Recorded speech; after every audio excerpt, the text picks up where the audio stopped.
आते हैं यहाँ पर लोग, झूठी शिकायतें करते हैं, मिली भगत से फिर वहाँ आवाज़ उठाते हैं वहाँ के एमपी वगैरह, और सीबीआई जाके जांच करने का प्रयास करती है। वहाँ मैंने देखा अभी एक हमारे मिस्टर करोड़ी मीणा हैं, वो एक गए वहाँ पर मॉल में, गणपति प्लाजा में गए, नाम सा यही था, 500 करोड़ के यहाँ पर अंदर पैसा पड़ा, ब्लैक मनी पड़ा है यहाँ पर। वो बॉक्स क्या कहते हैं, क्या बताएं, लॉकर। लॉकर, लॉकर मेरा है नहीं इसलिए मैं बोल रहा हूँ। लॉकर का नाम भूल गया। मेरी माँ के साथ में लॉकर था बचपन के अंदर, माँ के मरने के बाद में वो लॉकर बंद हो गया, इसलिए मेरे नाम भूल गया लॉकर का मैं। तो लॉकर में 500 करोड़ पड़े हैं।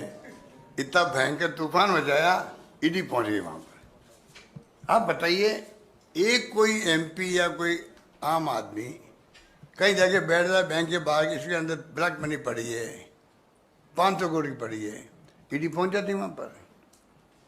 पहली बात तो पुलिस का काम है जाके तुम लॉ एंड ऑर्डर स्थिति खराब मत करो, ये काम इनकम टैक्स का काम है। आप जाके इन्फॉर्मेशन दो, इनकम टैक्स को इन्फॉर्मेशन दो, मेरी जानकारी में आया पैसा पड़ा, वो आपको उनका हक है। धरना दे दो आप जाके, ईडी पहुंच जाए वहाँ, इनकम टैक्स पहुंच जाए, पता नहीं कौन कौन पहुंच गए वहाँ पर। ये मिली भगत है केंद्र सरकार की, ईडी की और उस एमपी साहब की, ये सब मिली भगत का खेल हुआ। अभी पूरा देश देख रहा उसको भी। आज कुछ समय पहले ही राजस्थान के मुख्यमंत्री जी ने दिल्ली में पत्रकार वार्ता की है, जिसमें अपने आप को महाफकीर बताया है, मोदी जी से भी बड़ा फकीर। और वो लॉकर्स को नहीं जानते, इसलिए नहीं जानते कि उनके राज में संदूकें भरी गई हैं और केंद्रीय एजेंसी जो संवैधानिक संस्था है, चाहे सीबीआई हो, चाहे ईडी हो, चाहे आईटी हो, उस पर हमला कर रहे हैं। सारे पेपर लीक हुए, माध्यमिक शिक्षा बोर्ड का डीपी जारौली बर्खास्त किया गया, उससे आज तक नहीं पूछा गया। उन्होंने कहा था बड़े नेताओं का हाथ है, तो नेताओं से पूछताछ नहीं की।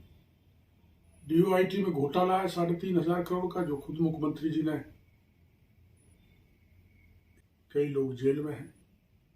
तो चाहे माइनिंग्स का घोटाला हो, जल जीवन मिशन का घोटाला हो, डीओआईटी का हो, पेपर लीक का हो, या गहलोत के परिवार का हो, सबके पुख्ता प्रमाण हैं।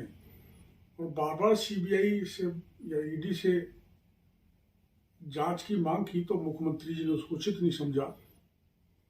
इसलिए ईडी और सीबीआई जब राजस्थान में घुसती हैं, जैसा कि आज गहलोत साहब ने विरोध किया है, संवैधानिक संस्थाओं का अपमान है। और गहलोत साहब, आप कितने बड़े फकीर हैं, कुछ ही दिनों में पता लग जाएगा। जिस लॉकर पर मैं इनकम टैक्स की टीम को लेके गया, वहाँ आपकी पुलिस थी, मैंने पुलिस से कहा थी कि एसीपी बुलाओ। पुलिस ने ही कहा था कि इनकम टैक्स को सूचना देते हैं। पुलिस कमिश्नर की सूचना के आधार पर वह इनकम टैक्स आई थी। हमने ईडी को कोई सूचना नहीं दी। आप भ्रष्टाचार को दबाना चाहते हैं, पर यह दबने वाला नहीं है। गहलोत साहब के राज में करोड़ों रुपए और सोना, ये लॉकर उगल रहे हैं। सांसद सचिवालय और योजना भवन में पैसा मिला है। ऐसा भ्रष्टाचार का विभत्सकारी देश कभी भी पैदा नहीं हुआ। इसलिए नरेंद्र मोदी देश के प्रधानमंत्री जीरो टॉलरेंस पर भरोसा करते हैं। ये महाफकीर की जो ढोंग है, कुछ ही दिनों में इसकी कलई खुल जाएगी।